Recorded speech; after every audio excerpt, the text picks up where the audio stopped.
বাচ্চা জঙ্গলি তাকে বিয়ে করে রাস্তায় ফেলে চলে গেছে। আহারে, মেয়েটা তো আসলে অনেক কষ্ট। এগুলো হচ্ছে সব পরিবারের শিক্ষা, বুঝলা? পরিবারের বাবা মা ঠিক মতো শিক্ষা দেয় নাই, এই জন্যই এই মেয়েটা সর্বনাশ করে পালা গেছে।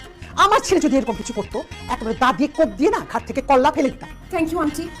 আমাকে যে বিয়ে করে পালাই গেছে তার মুখের সামনে একদিন আপনার সঙ্গে খুলবো, তখন আপনি অবশ্যই দা দিয়ে একদম কোপ দিয়ে তার কলাটা ফেলাই দিবেন। তুমি খালি নামটা বলো, আমি নিজে ওই ছেলেকে খুঁজে বার করবো। আরে রাখো তোমার নাম।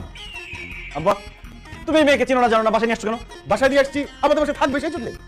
তোমার কি মাথা খারাপ হয়েছে? চেনা নাই জানা নাই হুট করে একটা মেয়েকে নিয়ে আসছো বাসায়, বলো যে বাসায় থাকবে, বের করো এটাকে। হ্যাঁ, কি বলতেছিস তুই? আপুটাকে বের করে দিলে সে এখন কোথায় যাবে? সে কোথায় যাবে সেটা কি আমরা জানি? সেটা তার ব্যাপার।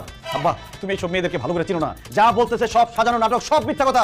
এইসব মেয়েরা নাটক করে মানুষের ফ্যামিলিতে ঢুকে তারপর একদম চুরি করে টাকা পয়সা সোনা দানা সব নিয়ে যায়। তেমনি আমাদের ফ্যামিলি থেকে টাকা পয়সা সোনা দানা সব চুরি করে নিয়ে যাবে এই মেয়ে। আমাদের বাসায় ক্যাশ টাকা নাই, গয়নাগাটি সব লকারে, আর যা আছে সেটা চুরি করলে কোনো সমস্যা নেই, আমরা আবার কিনে ফেলবো।